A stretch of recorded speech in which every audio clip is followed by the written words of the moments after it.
தொலைபேசியில் புத்த காது அப்படிங்கிற டைட்டிலில் நம்ம ஒரு ஸ்டோரி பார்த்துட்ருக்கோம். பிஃபோராக என்ன நடந்துச்சு அப்படின்னா, ஸ்மால் இன்ட்ரடக்ஷன் நடந்துச்சு. ஃபவீட் பற்றின ஒரு சின்ன இன்ட்ரடக்ஷன் போச்சு. ஸோ இப்போது அவங்களோட லைஃப்பில் எப்படியெல்லாம் இருக்காங்க அப்படிங்கிறத நம்ம பார்க்கலாம். பவி ஆஸ் யூஷுவலாக பார்த்தீங்க அப்படின்னா காலேஜ் முடிச்சுட்டு ஐடியில் ஜாயின் பண்ணி ஸோ ஜாலியாக அவங்க ஜாப் போயிட்டுருப்பாங்க. தனியாக ரூம் எடுத்து தங்கிட்டு அவங்களோட உலகம் என்னங்கிறது நான் ஆல்ரெடி இன்டிமேஷன் பண்ணியிருக்கேன். ஸோ இப்படி ஒரு நாள் அவங்க ஆஃபீஸ்க்கு ஃப்ரெஷ்ஷாக கிளம்பி போயிட்டுருக்கும்போது மோஸ்ட்லி அவங்க ட்ராவலில் பார்த்தீங்க அப்படின்னா ஃபோன்ஸ் வந்து அவ்வளோவா யூஸ் பண்ண மாட்டாங்க. ஃபுல்லாக வேடிக்கை பார்க்கறது தான். நான் சுற்றி இருக்கிறவங்கள பார்க்குறது, அவங்கள கவனிக்கிறது, அவங்களோட சிரிப்பை பார்த்து இவங்க சந்தோஷப்படுறது, அவங்களோட சந்தோஷத்தில் தான் இவங்களோட சந்தோஷமே இருக்குங்கிற மாதிரி அவங்க வந்து நாள் ஃபுல்லாகவே அப்படி தான் ஓடிட்டுருப்போம். ஆஃபீஸ்லேயும் அவங்க அப்படி தான் இருப்பாங்க. அவங்கள சுற்றி இருக்கிறவங்கள பார்த்து அவங்களோட சந்தோஷத்தில் இவங்க சந்தோஷத்தை தேடிப்பாங்க. இப்படியே பார்த்தீங்க அப்படின்னா ஆல்மோஸ்ட் 1 வீக் போயிடும். ஒரு நாள் அவங்களுக்கு வந்து மீட்டிங் வந்து வச்சுருப்பாங்க, புது ப்ராஜெக்ட். ஸோ நம்ம இதுக்கு உடனடியாக என்ன பண்ணணும் ஏது பண்ணணும் அப்படிங்கிறது அவங்களோட மேனேஜர் தலைவர் வந்து இன்டிமேஷன் கொடுப்பாரு. இவர்த்தோட தாங்க முடியல, வாரத்தில் ஒரு மீட்டிங்கை போட்டு சாவடிக்கிறாரு அப்படின்னு மனசுக்குள்ளே நினச்சிட்டு பவி வந்து பார்த்திங்க அப்படின்னா அவங்க ஃபோனெல்லாம் சைலண்டில் போட்டு வச்சுட்டு அவங்க வந்து மீட்டிங் போயிடுவாங்க. அன்றைக்கின்னு பார்த்தீங்க அப்படின்னா அவங்களுக்கு ஒரு அன்னோன் நம்பர்லேருந்து ஃபோன் வந்திருக்கும். மினிமம் ஒரு 3 times கால் வந்திருக்கும். இவங்க 1 hour மீட்டிங் முடிச்சுட்டு அதுக்கப்புறம் வருவாங்க. எல்லாருக்குமே தெரியல. நான் எப்படின்னா ஒரு மீட்டிங் அட்டென்ட் பண்ணேன் அப்படின்னா வந்ததும் ஃபோனை பார்க்க மாட்டேன். ஐயோ, மீட்டிங்கை வச்சு சால்வ் பண்ணிட்டாரு, புது ப்ராஜெக்டை அதை உடனே முடிக்கணும், அது இவ்வளோ நாளைக்குள்ளே முடிக்கணும்னு சொல்கிறாரு, எப்படி பண்ண போகிறோமா ஏது பண்ண போகிறோமா அந்த ஒரு டென்ஷன் எனக்குள்ளே இருக்கும். சேம் பவித்ராவும் அதே மாதிரி தான் நினச்சிட்டு அந்த ஃபோனை வந்து பெருசாக கன்சிடர் பண்ணிக்க மாட்டாங்க. அதே மாதிரி அவங்களுக்கு சைனிங் போட்டதும் ஞாபகம் இருக்காது. அந்த டென்ஷனில் அவங்க மட்டும் வருவாங்க, ஒர்க் பண்ணுவாங்க. இப்படியே பார்த்தீங்க அப்படின்னா இன்றைக்கி டே ஃபுல்லாக போய்டும். லஞ்ச் முடிப்பாங்க, ஃப்ரெண்ட்ஸுங்களோட என்ஜாய் பண்ணுவாங்க. டே போய்டும். ஈவினிங் வீட்டுக்கு வரும்போது தான் அவங்க ஃபோனை தேடுவாங்க. தேடி பார்க்கும்போது 3 மிஸ்டு கால் இன்னொரு நம்பர்லேருந்து வந்திருக்கும். என்னடா புது நம்பர்லேருந்து 3 மிஸ்டு கால் வந்திருக்கு, நமக்கு மோஸ்ட்லி அந்த நம்பர்லேருந்து கால் வராது, என்னவா இருக்கும், அண்ணா நம்பராக இருக்கே, அண்ணா நம்பர் உடனே கால் பண்ணுவோம், யாருன்னு கேட்போம் அப்படின்ட்டு உடனே அவங்க கால் பண்ணுவாங்க. இவங்க கால் பண்ண நேரம் ஆப்போசிட் பர்சன் எடுக்க மாட்டாங்க.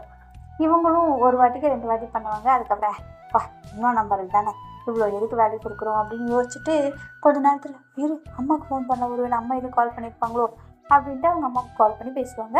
அவங்க வீட்டில் எல்லோரும் ஓகே, சரி ஒருவேளை ஃப்ரெண்ட்ஸும் யாராவது பண்ணியிருப்பாங்களோ அப்படின்ட்டு அவங்க காலேஜ் ஃப்ரெண்ட்ஸு, அந்த காலேஜில் ஒரு 2 ஃப்ரெண்ட்ஸு, ஸ்கூலில் ஒரு 2 ஃப்ரெண்ட்ஸ் இருப்பாங்க. பெருசாக க்ளோஸ் ஃப்ரெண்டு கிடையாது, ஆனால் ஃப்ரெண்ட்ஸு, அதாவது A to Z ஷேர் பண்ணுற அளவு கிடையாது.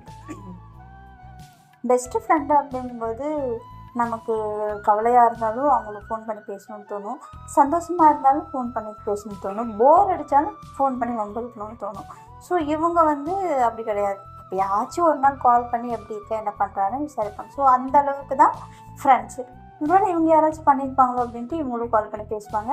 நான்லாம் பண்ணலடி, அதுவும் புது நம்பர் இருந்தாலும் எதுவும் இல்லை அப்படின்னு சொல்லுவாங்க. சரி ஓகே, அதனால் நம்பர் தெரியாமல் பண்ணியிருப்பான் அப்படின்னு சொல்லிட்டு இவங்களும் விட்டுருவாங்க. அந்த நம்பரை விட்டுடுவாங்க. அப்படியே ஒரு 2 நாள் போயிடும். 2 நாளைக்கு அப்புறம் இவங்க அந்த புது ப்ராஜெக்ட் சொல்லுவாங்க இல்லையா மேனேஜர் அவங்க, ஸோ அதை ரிலீஸ் பண்ணுறதுக்காக எல்லாரையும் ஸ்க்ரீன் முன்னாடி வர சொல்லுவாங்க. இதுதான் நம்மளோட ப்ராஜெக்ட் வந்து எக்ஸ்பிளைன் பண்ணுவாங்க. ஃபஸ்ட்டு வந்து டீட்டெயில்ஸ் இந்த மாதிரிலாம் வரப்போகுது அப்படின்னு சொல்லுவாங்க. ஸோ அந்த ப்ராஜெக்ட் எப்படி பண்ண போகிறோம் என்ன பண்ண போகிறோம் மீட்டிங் மாதிரி ஹோல் அங்கே சொல்லுவாங்க. ஸோ நியூ ப்ராஜெக்ட் வந்து லான்ச் ஆகும்போது இப்படிதான் லான்ச் ஆகும்போது ஸ்க்ரீனில் வந்து காமிப்பாங்க. ஓகே, இதை நம்ம இந்த மாதிரிலாம் கொண்டு வரணும் அப்படிங்கிற மாதிரி ஸ்க்ரீனில் காமிப்பாங்க. அந்த டைம்லேயும் நீங்கள் ஃபோன் சைடில் போகணும் அதெல்லாம் நினச்சிட்டு இருப்பாங்க. அந்த டைம்லேயும் ஃபோன் வரும். அந்த டைமில் பார்த்தீங்க அப்படின்னா சேம் 3 டைம் கால் வந்திருக்கும். பட் அந்த டைமும் இவங்க பார்க்க மாட்டாங்க. சரின்ட்டு அந்த ஸ்க்ரீன் எல்லாம் முடிச்சதுக்கப்புறம் அப்போயா ஒரு வழியாக ப்ராஜெக்ட் என்ன பண்ண போகிறோம் எதை பற்றி பண்ண போகிறோன்னு நமக்கு தெரிஞ்சிருச்சு. ஸோ நம்ம அந்த ப்ராஜெக்டை பர்ஃபெக்டாக பண்ணணும்னு சொல்லிட்டு அவங்க டீம் மெம்பர்ஸ் அவங்க ஹைஃபை பண்ணிப்பாங்க. ஹைஃபை பண்ணிவிட்டு நம்ம பர்ஃபெக்டாக பண்ணிக்கணும்னு சொல்லிட்டு ஃப்ரெஷ்ஷாக அந்த ப்ராஜெக்ட்டுக்கான ஜஸ்ட் ஒரு சின்ன ஐடியா அவங்களுக்குள்ள க்ரியேட் பண்ணுவாங்க. க்ரியேட் பண்ணிட்டு ஓகே கம்மிங் மண்டேலேருந்து நம்ம இந்த ப்ராஜெக்டை ஸ்டார்ட் பண்ணி பர்ஃபெக்டாக நம்ம செய்யணும்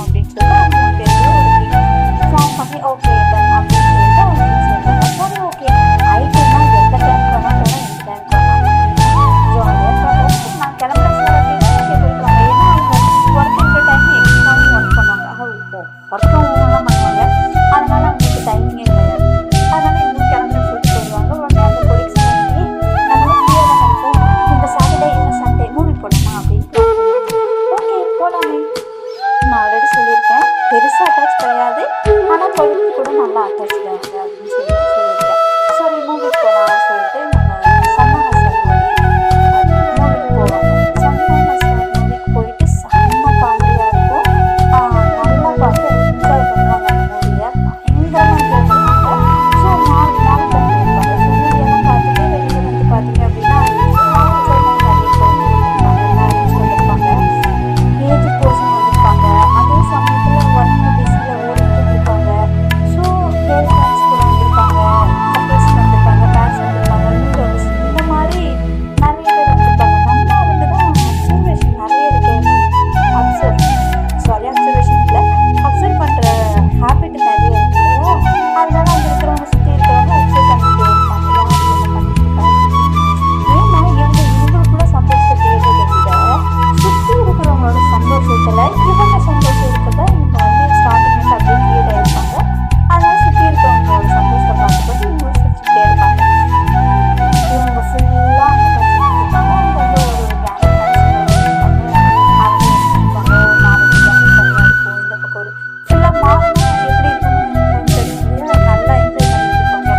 ஸோ ஜாலியாக வந்து பார்த்தீங்க அப்படின்னா அன்னைக்கு ஃபுல்லாக அந்த மூவியை பார்த்துட்டு ஈவினிங் அப்படியே ஹோட்டல் போயிட்டு சாப்பிட்டுட்டு அவங்க கொலிக்கு இருந்த பாய் சொல்லிட்டு இந்த பாய் சொல்லிட்டு வீட்டுக்கு வந்துட்டு அப்போ யோசிப்பாங்க, நமக்கு அது எந்த நாளில் கண்டினியூஸாக நம்பர் வந்து இன்ஸ்டால் வந்துட்டே இருக்கு, யாராக இருக்காங்க, ஒரு வாட்டி நம்ம கால் பண்ணி கேட்டு பார்க்கலாம், சரி இந்த பஸ் கால் பண்ணலாம் அப்படின்ட்டு அவங்க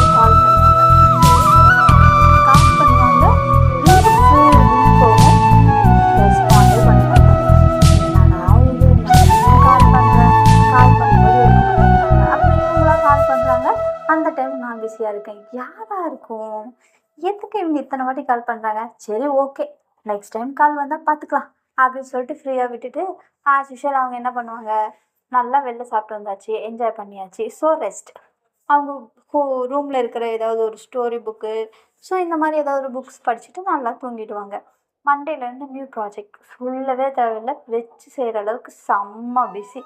செம்ம ஒர்க்குனா அந்த அளவுக்கு ஒர்க், வேறு லெவலில் ஒர்க் இருக்கும். ஸோ அந்த ஒர்க்கில் ஹெவியாகிடும். ஒரு நாள் பயங்கர டென்ஷன் ஆகிடுவாங்க. அதில் ஏதோ மிஸ்டேக் பண்ணிடுவாங்க. மிஸ்டேக் பண்ணதும் பார்த்தீங்க அப்படின்னா இவங்களுக்கு கரெக்டாக அந்த டைமில் கால் வரும். இவங்களும் அந்த அண்ணன் நம்பர் பார்ப்பாங்க. அண்ணன் நம்பர் பார்த்ததும் அட்டன் பண்ணணும்னு தோணும். ஐயோ இந்த நம்பர் 4-5 நாளாக வந்துட்டுருக்கே, அட்லீஸ்ட் இன்றைக்காவது நம்ம அட்டன் பண்ணலாம் அப்படின்னு பார்த்தா, ஆனால் அட்டன் பண்ணணும்னு இவங்களுக்கு தோணும். அட்டன் பண்ண முடியாது. ஏன்னா அவங்களோட மேனேஜர் தான் பக்கத்தில் என்ன திட்டிகிட்டு இருக்காரு இல்லையா, அட்டன் பண்ண முடியாது. செம்ம காண்டில் இருப்பாங்க. இந்த மேனேஜர் பிடிச்சி நல்லா 3 பேரையும் காய்ச்சி விட்ருவாரு. காய்ச்சி விட்டதுக்கப்புறம் இவங்க என்ன பண்ணுவாங்க, இதுக்கு மேலே இங்கே உட்காந்தோம்னா நம்ம மண்டை வெடிச்சிடும், வா பிரேக் போகலாம் சொல்லிட்டு எந்திரிச்சு பிரேக் போயிடுவாங்க. பிரேக் போயிட்டு வருவாங்க. 1 ஹவருக்கு அப்புறம் அவங்க மேனேஜர் வந்து அப்படியே கையை கட்டி நிற்பார். என்ன நினச்சிட்ருக்கீங்க உங்கள் மனசில், என்ன நினச்சிட்ருக்கீங்க, வர வேண்டியது, சாப்பிட வேண்டியது, பிரேக்ஸ் எடுக்க வேண்டியது, ஃபோனை நோண்ட வேண்டியது, சிஸ்டத்தை வரைச்சிக்கிட்டு பார்க்க வேண்டியது, ஒரு வேலையும் செய்கிறதில்ல. அப்படியும் பார்க்குற அந்த 2 நிமிஷத்தில் ஏதோ வேலை செய்கிறாங்கிற கீபோர்டில் 4 தட்டி தப்பாக ப்ரோக்ராம் எல்லாத்தையும் செஞ்சுட்டு இப்படி பண்ணிகிட்டு இருக்க வேண்டியது. என்ன நினச்சிட்டு இருக்கீங்க உங்கள் மனசில் அப்படின்னு சொல்லிட்டு அவர் எந்த அளவுக்கு இறங்கி காய்ச்ச முடியுமோ அந்த அளவுக்கு இறங்கி காய்ச்சிடுவார். இவங்களுக்கு செம்ம காண்டாகும். எனக்கு என்ன பண்ணீங்க தெரியாது, இன்றைக்கி நைட்டு இந்த ஒர்க்கை நீங்கள் முடிச்சுட்டு தான் போகணும் அப்படின்னு சொல்லிட்டு அவர் வந்து கிளம்பிடுவார். இவங்க உடனே 3 பேரும் ஒருத்தருக்கு ஒருத்தர் முடிஞ்சு பார்த்துட்டு, ஐயோ இப்படி நிமிஷம் தங்க முடியல அப்படிம்பாங்க. அங்கே தான் இருக்காரு, எதை பேசாதீங்க அப்படின்பாரு. சரி வாங்க போய் நம்ம ஒர்க் பார்க்கலாம் அப்படின்னு சொல்லிட்டு அவங்க 3 பேரும் சேர்ந்துட்டு அகைன் ஜாலியாக டீ கப்பு பக்கத்தில் வச்சுக்கிட்டு ஜாலியாக சாப்பிட்டுட்டு என்ஜாய் பண்ணிகிட்டு இருப்பாங்க அந்த ஒர்க் டென்ஷனில். ஹெவியாக டக்குன்னு எந்த ஃபோன் கால் யார் பண்ணாலும் எதுவும் கண்டுக்காமல் அவங்க ஒர்க்கு தான் முக்கியம் அப்படின்ட்டு அவங்க ஜாலியாக பார்த்துட்ருப்பாங்க. ஸோ இப்படி அவங்க வந்து ஒர்க்கை நல்லா எந்த அளவுக்கு பார்க்க முடியுமோ அந்த அளவுக்கு என்ஜாய் பண்ணி பார்த்துட்ருப்பாங்க. இதுக்கப்புறம் என்ன நடந்துச்சு அப்படிங்கிறதெல்லாம் நான் நாளைக்கு உங்களுக்கு எக்ஸ்பிளைன் பண்ணுறேன். ஆக்சுவலி ரியலி சாரி, நேற்று நான் ஸ்டோரி ரெக்கார்ட் பண்ணலான்னு நினச்சேன். பட் என்னோடய ஃபோனில் இஷ்யூ ஆனதுனால அது எல்லாமே டிலேட் ஆகிடுச்சு. நேற்று ரெக்கார்ட் பண்ணதும் டிலேட் ஆகிடுச்சு.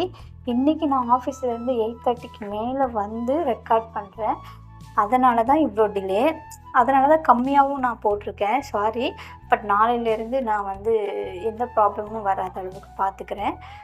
சீக்கிரமாகவும் நான் ஸ்டோரி போட்டுருவேன். அண்ட் நான் சொன்ன மாதிரி அபவுட் 20 மினிட்ஸ்க்கு மேலே வரும். இன்றைக்கி ஒரு நாள் மட்டும் அட்ஜஸ்ட் பண்ணிக்கோங்க please. Sorry. And again story ஸ்டார்டிங்கில் கொஞ்சம் போர் அடிக்கிற மாதிரி போகும். ஸோ ஸ்டார்டிங்கில் போர் அடிக்கிற மாதிரி தான் போகும். பட் எண்டில் நம்ம எல்லாரோடைய எதிர்பார்ப்புக்கு தகுந்த மாதிரி நல்லா போகும்னு நான் நினைக்கிறேன். எல்லா ஸ்டோரிக்கும் உங்களோட சப்போர்ட் எந்த அளவுக்கு இருந்துச்சோ அதே மாதிரி இந்த ஸ்டோரிக்கும் உங்களோட சப்போர்ட் இருக்கும்னு நான் நினைக்கிறேன். ஸோ எந்த அளவுக்கு இருக்குங்கிறத கமெண்ட் பாக்ஸில் கமெண்ட் பண்ணுங்கள். ஸ்டோரி நல்லா இருந்துச்சுன்னா ப்ளீஸ் லைக்கும் பண்ணுங்கள். மறக்காமல் சப்ஸ்கிரைப் பண்ணுங்கள். எனக்கு தெரிஞ்சு இதுக்கெல்லாம் பெருசாக சப்ஸ்கிரைப் வராது. பட் போக போக போக ஆல்மோஸ்ட் 2 to 3 எபிசோடுக்கு அப்புறம் பெஸ்ட்டாக போகும்னு நான் நினைக்கிறேன். அதுக்கு நானே எனக்கு ஆல் தி பெஸ்ட் சொல்கிறேன். கேட்குறவங்களுக்கும் ஆல் தி பெஸ்ட் சொல்கிறேன். அட்ஜஸ்ட் பண்ணி நான் சொல்கிற மொக்கையான இந்த ஸ்டோரியை கொஞ்சம் கேட்டுக்கோங்க. பட் ஆஃப்டர் 2 to 3 எபிசோடுக்கு அப்புறம் நம்ம இறங்கி கலக்குவோம். ஓகேவா? Good night.